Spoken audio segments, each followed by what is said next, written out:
what's really cool is listening to both me and you. Clearly, our past lives and passions and our lives now, you can hear somebody when they're in what we call that genius mode, when they're just so confident and love what they do and love the process. You all will get there in this new business, but you got to give yourself time to get there, right? It's not an overnight process. It is a commitment and it's discipline. Those two things create opportunity every time. You may not know the timeline that's connected to it, which is one of the toughest things for any one of us to be okay with, right? We want to know when this is going to happen, right? That's the difficult part. But if you continue to show up, you stay disciplined, you stay committed, it always works out. You just have to stay with it and believe in yourself. Welcome everybody back to Real Estate Junkies Coast to Coast. I am your co-host, Rusty Ham. With me is Steve. Say hi, Steve. Steven's here. Hello, Russell. Good to be back. Awesome stuff. Yeah, again, just to recap what we're going to be doing, we have a warm-up session, which we talk about the three pillars of our business, which is mindset, skill set, and systems. If you don't have all three of those, then your success in anything, it doesn't have to be real estate. It can be anything. If you don't have all three of those, then your success it's going to be a struggle. So if you incorporate all three of those pillars, the chances of you being successful are very high. And then we have our game plan. We're going to get more into the lease purchase we talked about last week. We'll get more in depth on lease purchase. And then we'll have a cool down session and we'll keep that a secret until the end. Steve and I just spent some time together, so we'll dive more into that at the end. Steve, we want people to get to know us, right? So mindset wise, you're a woodworker. Yep. So talk about that. You're transitioning from being a woodworker and what was it that changed your path? All right. I'll try to do this in less than an hour and a half here. Okay. All right. So let's get this episode's fun and I'm super excited about it because you get to dive into the before anything about real estate, right? This is the life before real estate, me and Rusty, and what it was like. And I was just saying to Russell, what do we have access to now? We have access to social media. And what does social media show? It shows highlight reels. And as we sit there and it's fun to watch highlight reels, we get this wrong expectation of these people, right? And what is the end result or them projecting what their life is now, right? And I think what's important to do is be ultra honest today and talk about what our road was like from when we started in our original careers to the end. And for me, I'm a third generation woodworker. My family was in business for about 75 years. It started with my grandfather who owned what was called a iron foundry. I don't even know if you know that, Russell, but we'll go over that. So what an iron foundry is you got like an engine in a car, you got a propeller, you got all these railings. No one knows how they're made. They just figure one day an engine drops there. How it's made is, and you've probably seen it on the show, how it's made is they melt down ductile iron to a specific weight, hardness, all that stuff. And then it's poured into a pattern that was made by a woodworker. And the woodworker makes it makes a mirrored image of whatever the shape is. So if you have an oval, it's actually made like a U. So it's very difficult woodworking and they create these moldings is what they're called. And then they create these things. Okay. So that's what my family did for about 60 years. When I came around after high school, I graduated. I even remember the date. I graduated on June 13th, 2005. And I started working June 16th, right after the weekend. And I went to work for 16 years. I didn't have any skill sets. So at the time, it was no longer an iron foundry. In 2001, they converted over to a woodworking business and a home automation business. So it was all smart home stuff, right? It was like home automation, speakers, TVs. It was all sorts of stuff having to do with the house, all in one keypad. And then we would do woodworking stuff in the home to go along with it. So I came in with zero skill sets. And I actually, Russell, spent my first 3 years getting licensed and becoming a low voltage electrician. I did home security and fire. And I also did like central vacuum. It was all the stuff that was like really picking up then that was big. That's when TVs were $10,000 a piece, if you remember that. Yeah. And they were not light. no, they were 700 pounds and I was lifting them all day hanging. It was nonsense. So about 3 years into that, I was like, I really don't love this. I don't know. I like doing hands-on stuff, but I'm not getting anything from running, pre-wiring houses in the cold and drilling holes and running wires all day and staple them up. That wasn't fun.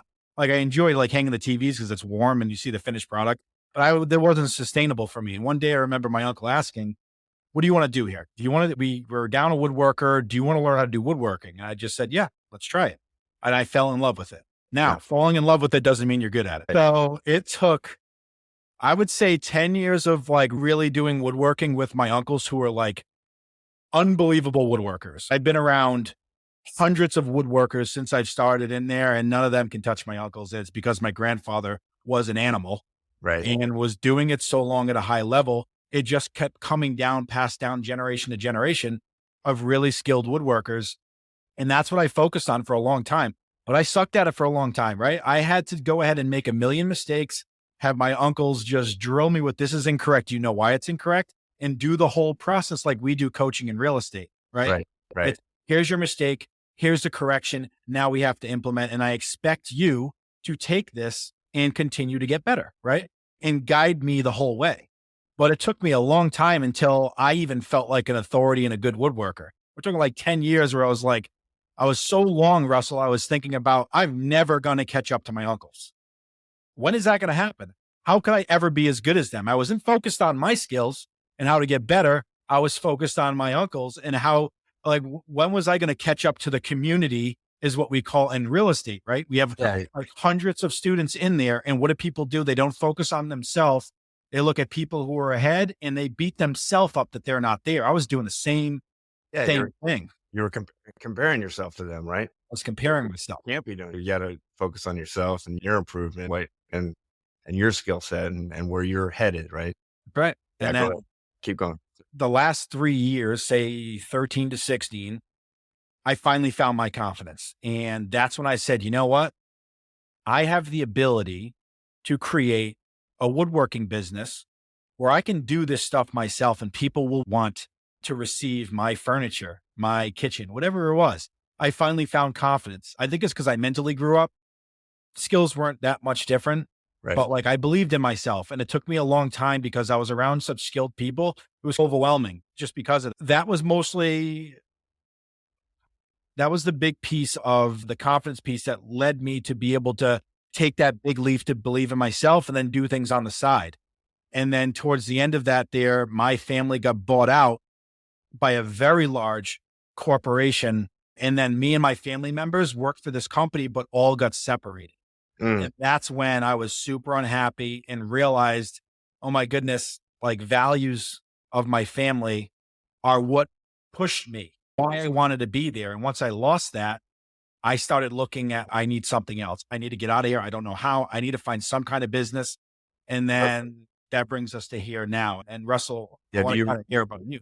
Do you remember, is there a specific date where you just said, maybe you were in your car in the parking lot and you're just like, no, this is not happening anymore. Is there a certain date or was it gradual, do you think? So I didn't realize this so I was still working my job for a year and a half before I quit when I joined the community. So I was in the real estate community for a year and a half. Yeah. And what ended up happening is I started seeing like these patterns of how toxic the atmosphere was in my job and how positive and supportive this community was. So now what I thought was bad before in my job now became super heightened because I was exposed to this world of people who supported and wanted you to progress instead of this other world where everybody was like, if I give you more opportunity, it'll affect my career. And there was these ceilings put on everything. Yeah. And I remember when, Russell, you may remember this, and I've told this story before. So if you're in the community, you know this story, but I was in my car and it was I say lunch break, but it was dinner because I work second shift. And we had a mastermind from 5 o'clock to 6 o'clock Eastern time. Every week we still do. Haven't missed one in 5 years like Russell. And it's about 5 minutes before the call. I'm on early. I had a really shitty day. I was just not into it, super stressed out, just doing all this work for other people. And I just had this enough is enough moment.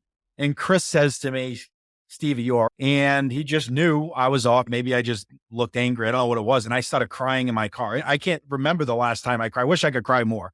And something just freaking hit me. I was just so overwhelmed. And I had that a moment. If I don't do something differently, nothing's going to change. And I felt, and I was pretty close at leaving my job at that time, not even that far off. But I still had this mentality as I was trapped. I'm going to be here forever. This is my life. When is this real estate business going to pick up? I've only been doing this real estate business for probably 10 months to a year, not a Mhm. super long time. But in my mind, it felt like it was 10 years. And I'm like, I don't get it. I'm good at everything I do now. How come I'm not making money here? Why am I not converting? It was Right. just, I had that learning year area where I had to Yeah. work my butt off so that I could be prepared for the future. So that was my moment. It was when I was sobbing in my car. Wow. Great. That's awesome. There are some things in there I didn't know about you. That's awesome. I'm glad you told that. That's real cool that you're able to just snap like that mentally. Because some people don't. Some people just grind it out, right? This is my life and this is what I'm going to do. But you found the community. And again, and you talked about it earlier, family, right? What kept you in the woodworking business was your family. And then that family got bought out or whatever and got separated. You found this other family that was supportive and had the best interests in mind, and you gravitated towards that. And Yeah. now look at you, you're flourishing. My story is a little bit different. I was an okay basketball player in high school. I probably averaged my senior year 5 points a game, but I knew the game, right? So when the coach would implement a new play, I would go home and I would draw it out. I would draw that play out and I would make sure that I knew that play. Not everybody on the team did that. And so I did. And the assistant coach ended up getting a head coaching job in 1990, 1989, actually. After I graduated high school, I was not a very good student. I was academically, and drum roll please, academically, I was a 1.8. So I was not a good student. So I knew I was going to go to community college. And so he invited me to be an assistant coach at the high school. So in 1989, I started coaching high school basketball. And my ultimate goal was to be a head coach someday and teach physical education and do that the rest of my life. And they would name the gym after me because that was my goal. Seriously, that was my goal. I wanted the gym to be named after me. Ham Court. That was my Oh, whole vision. So I did that forever. I finally got my opportunity in 2009 to be a head coach of a brand new high school, not knowing that I didn't take my kids into consideration at the time. They were 6 and 3. So at the time, youth sports wasn't really a thing yet. A 3-year-old was just running around. And so I thought, okay, sweet. I got this head coach of a brand new high school. They're going to name the gym after me after a while. But when they started growing up, and my daughter started getting into softball, travel softball. My son played flag football. I was missing their sporting events because I was coaching these games and I was going away for the weekend and every night I had practice. So I was missing all these things. And I had a moment where I snapped. We were at a tournament for varsity. My daughter was playing in a softball tournament. So my son had a flag football game that Friday night. So I was at this tournament and we were sucking. Our team sucked because some of the guys didn't show up. We sucked. I was pissed. I was missing and I just snapped. I said, I can't do this anymore. I'm not going to be able to live with myself if I keep missing my kids' stuff. So I resigned after that year. And then I found real estate. And I've always been fascinated with real estate, right? I was reading Rich Dad Poor Dad. I wanted to be on the right side of the quadrant. I wanted to be a business owner investor, not an employee anymore. mhm. I looked at my teaching career and I had, I think 11 more years left and I call it a prison sentence. I had 11 years, 11 years left on my prison sentence. Yeah. So I said, no, this is not going to happen. Obviously COVID hit and that really changed my mind, right? I had more time at home. And so my mindset was, I'm going to pursue this full time because I don't have 11 more years. Mentally, I didn't have a whole 11 more years. I pursued real estate at a stronger pace, if you want to. How long after you quit that coaching job was the real estate thing come along? Was it literally right after? What's the timeline? No, so I resigned for being a head coach. Mhm. I stayed in coaching, but as an assistant, I think I was a better assistant than I was a head coach, which allowed me to do real estate, right? I was able Okay. to, I can tell the head coach, hey, I gotta go. And he's okay. So that helped. So that 2013, I stopped being the head coach. And then I came back in 2015. So another 4 years, I was assistant, which allowed me to dabble into real estate. And then it just COVID hit, and that really propelled my decision into doing this full time. I love it. That's so Yeah. cool. What about you, Russell? You said, I guess you told us what the moment was, the enough is enough moment was when it came to just specifically with the real estate stuff. I'm just curious, and I'm not sure if you asked me this. What was your mindset coming into doing this new real estate business? You didn't have experience. Was there fear, or what kind of fear was attached to it? What kind of belief system did you have in yourself? Like at the time when you decided to actually commit to doing this thing? Yeah. So 2019, I joined the community, had zero real estate experience. We had a rental property back when the crash hit. We ended up renting it out, and we had two squatters at one point. We had to fix the thing up. And I think you're experiencing that right now. But it was COVID, right? So what happened was I had zero experience, right? And I was making my dials, but I was full-time coach and I was a full-time teacher. So my time of dialing was very limited, right? But and I didn't get a deal for a year because I wasn't all in as far as the real estate. I was dabbling, right? Once COVID hit, I was sitting on my computer, and all the computers were off because I'm trying to teach physical education with all these computers off, right? I was getting done at noon. Once I got done at noon, I started making more dials. I started gaining more confidence. And then I got a deal. And then I got a second deal. And I'm like, okay, this is it. I'm done. Mentally, I was like, okay, when we go back to teaching, whenever that was going to be, because we had no idea it was COVID, I said, I'm going to ramp this up and I'm going to get this thing going as fast as possible. Now, what changed was being in the community, sending my calls in to get critiqued, getting better, role playing with other associates, and then my confidence started gaining over time. I knew Mhm. I could do it because that's who I was. Remember back then, I was taking things from the coach, I was analyzing it, and I was bringing it back to practice. So I did the same exact thing with real estate. Coach would tell me what to do. I would analyze it. I would make those changes like you talked about. And then I would make those changes on the next call, and I gain more confidence. And then I started getting more deals. And then once you get more deals, obviously, the more confident you are. Good stuff. Skill set. Let's transition to the skill set part. Steve, obviously going from a woodworker into real estate, what skill set? Can you talk a little bit about that? Yeah, the wood. So specifically in the woodworking, can look at it like athletics, right? Because I played high level sports until I graduated high school, and then I converted to a softball player, like most adults, in a drinking league. But it's very similar, right? So it was how do you get better outside of just showing up for your shift? That's I think where we have the most traction. So to be honest with you, Russell, from 18 to 23, I was lost. My father had been sick for years, and I was living for the weekend, and I was just in this cloud of I was drinking and I was doing a bunch of stuff I shouldn't be doing that people in the community know in the past that I had some drug afflictions and stuff like that. And then my father passed away when I was 23.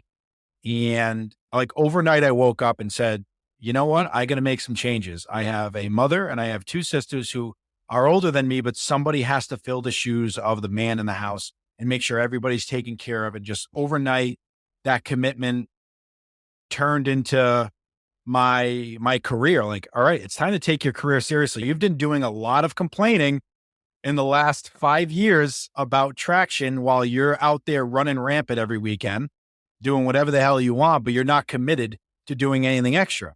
So overnight, and when I was 23, I was like, okay, you go to work and you pay attention. You get something from that day every single day.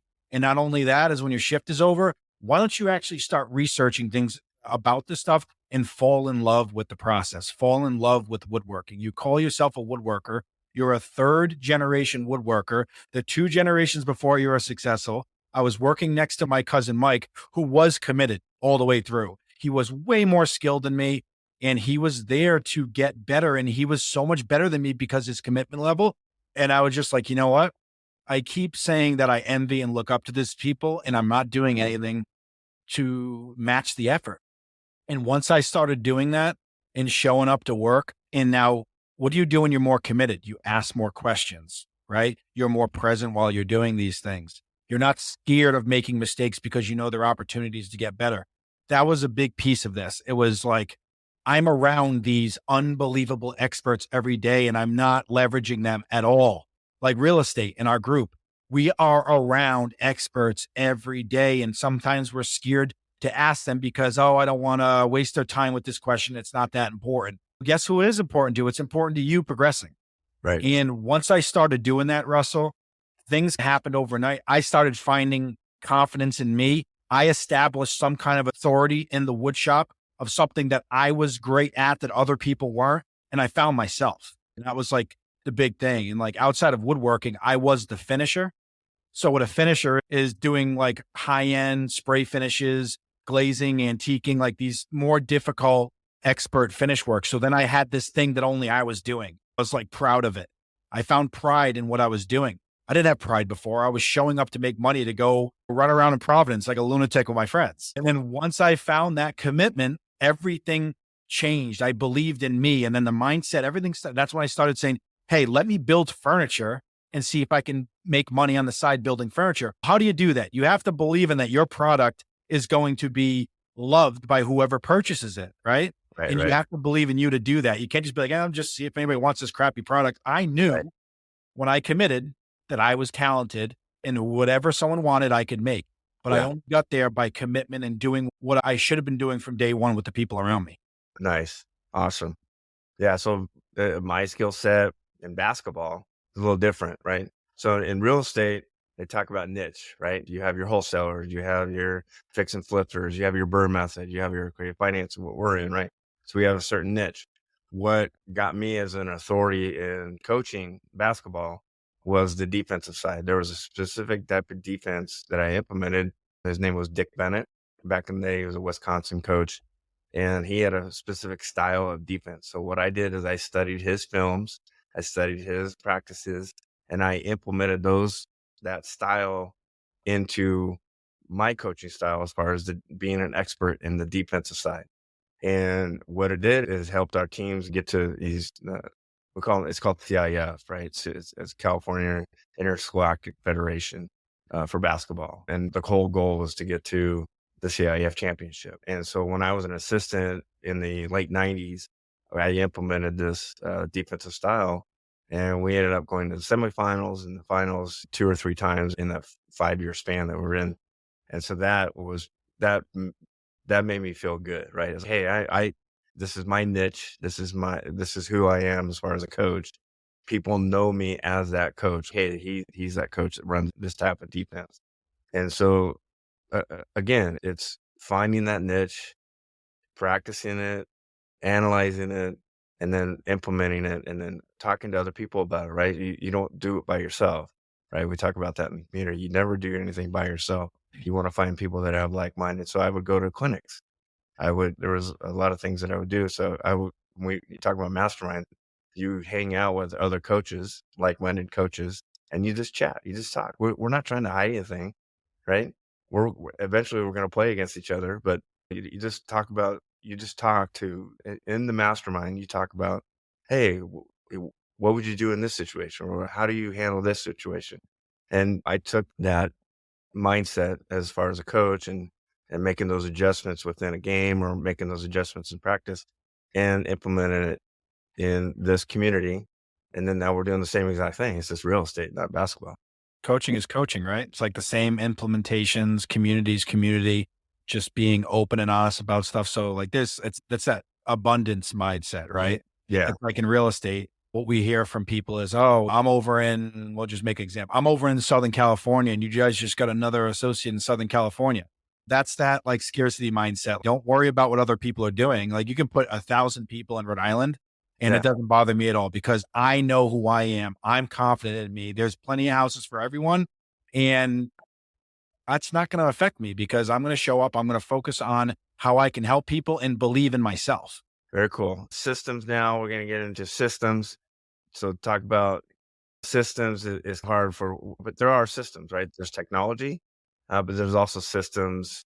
And then I can talk about my basketball systems, but Yeah. systems as far as your woodworking and then maybe talk about in our community. Go ahead. Yeah, no, systems are applicable no matter what you're doing. So I'll give you an example. When I started doing woodworking, obviously there's companies that are light years ahead of you that are already utilizing systems. But for a long time, we did things old school because my family from my grandfather was trained old school. He was from the world where you use chisels to shape things, right? Like now we have all these tools that you do in 2 seconds. He may be sitting there for 4 hours, but it's unbelievable carving stuff. And it's just old school skill sets.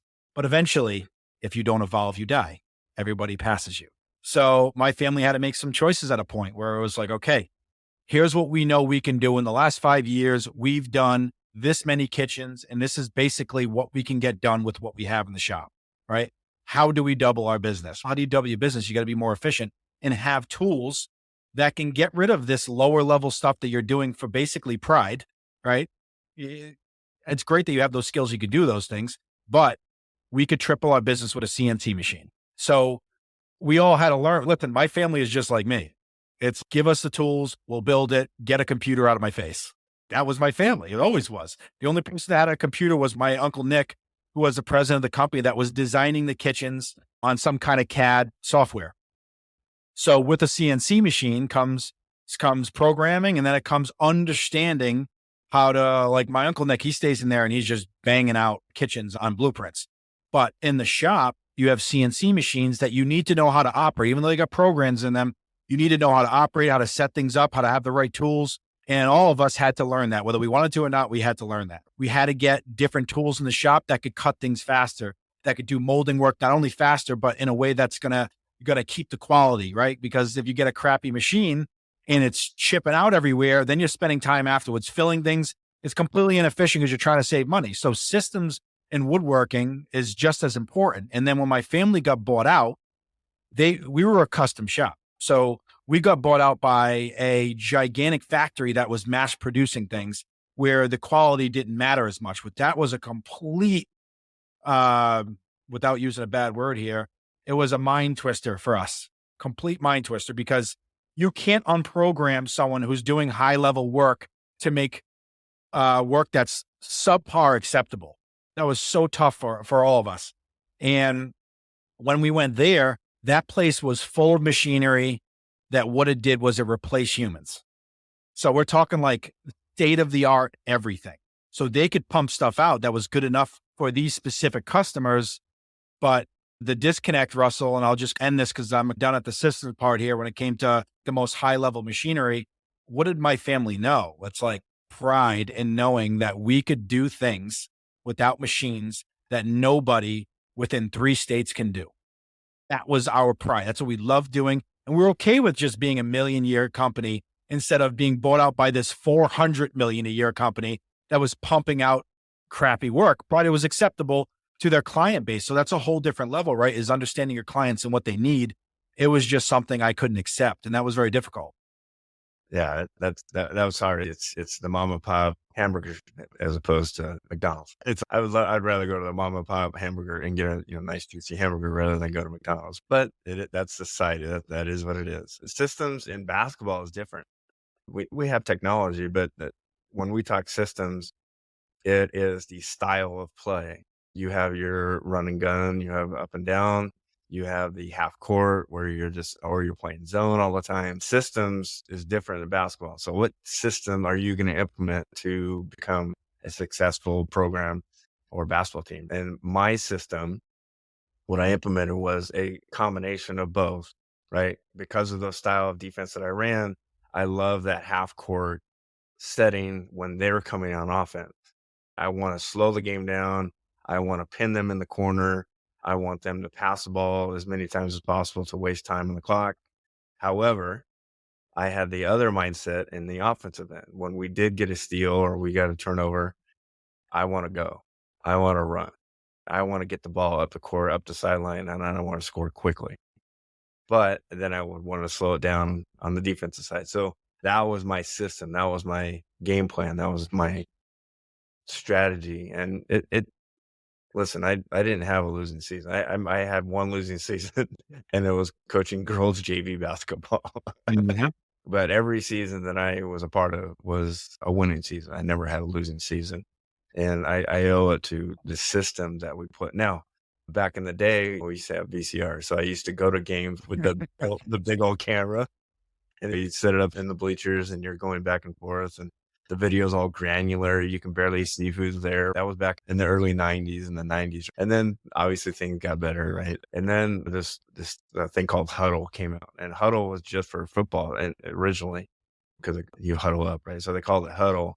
And what you can do is you pinpoint certain players, and you can tap in, okay, this is an offensive play and this is what offensive play they're running.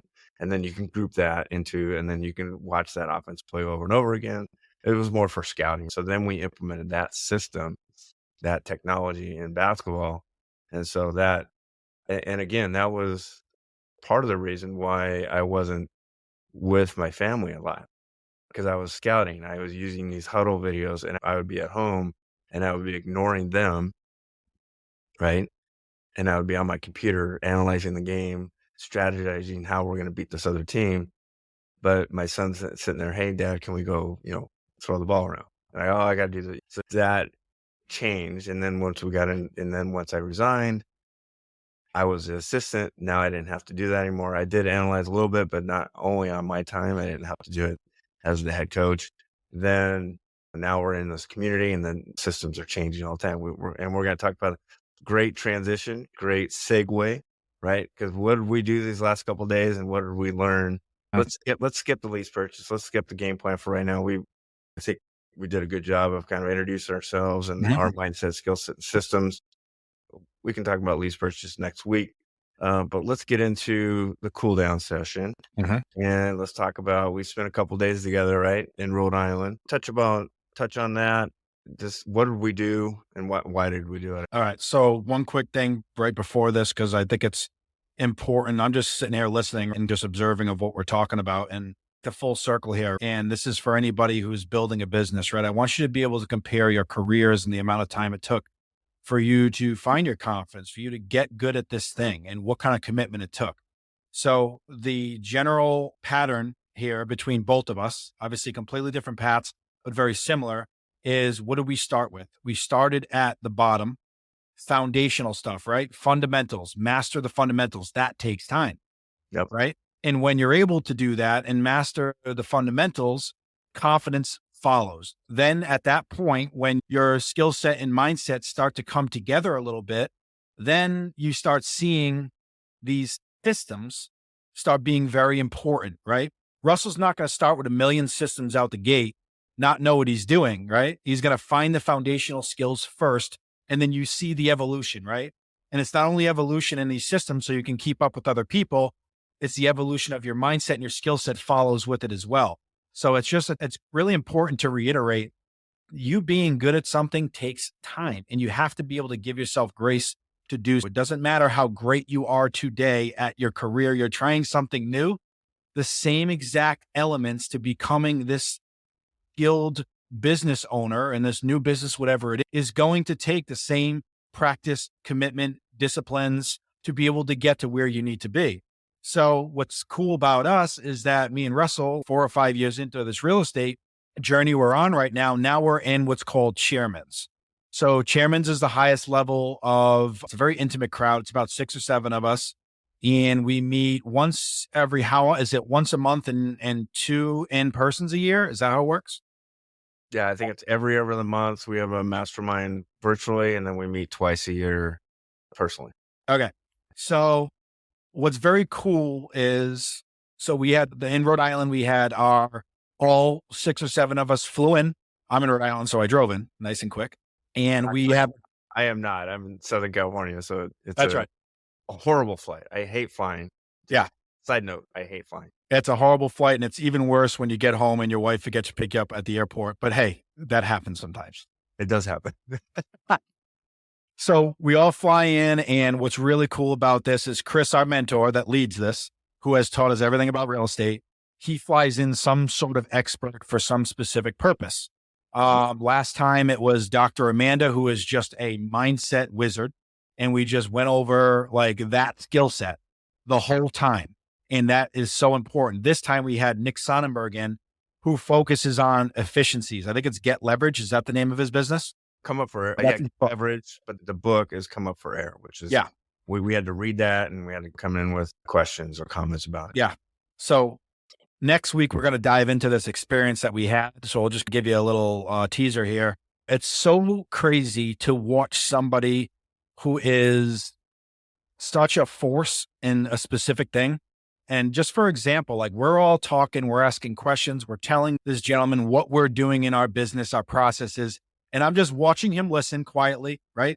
Not jumping in, taking all this information in, and then just watch him be able to process and make the tiniest changes that make gigantic impacts. Let us know about our systems we're using that we're using 1% of, that we could be way more efficient with it. It's unbelievable to see someone in their genius mode when it comes to something specific. We're going to go over more stuff like AI that we had no idea the capabilities of it. But what's really cool is listening to both me and you.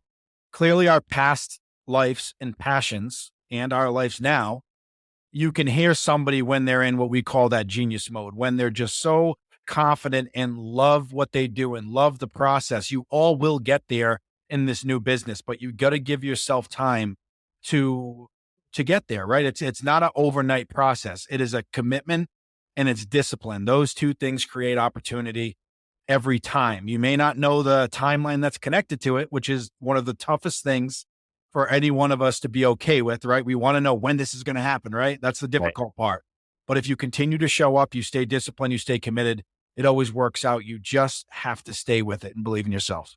Yeah. And what I love about the chairmans and just the community in general is Chris brings in people that they work with themselves, right? They're not trying to, they're some sort of affiliate, but they use these people, right? And so he said, if I'm going to use it, I'm going to allow the community to have access to these people. So Adam Carroll with Shred Method, Mark Willis with Bank on Yourself, Dr. Amanda with the mindset stuff, Nick Sonnenberg with systems, right? All this stuff that has allowed us to grow as a business and as people, right? I've seen you grow in the last 4.5, 5 years, grown tremendously as far as a person. I've grown as a person. I went just from your regular old high school basketball coach, PE teacher, just stuck in a rut. I was in a rut. But once I got into this community and I was introduced to these people,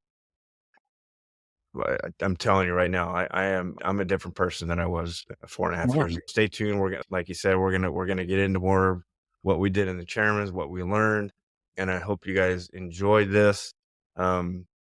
Steve, I appreciate you opening up and being vulnerable. Again, just learning more about you. We've known each other for 4.5 years, but there were certain things that you said today that I was like, oh my God, I didn't even know that. So that was pretty cool. So stay with us and we'll talk to you guys next week. Thank you, Russell. You're welcome. Take care, man. Dude.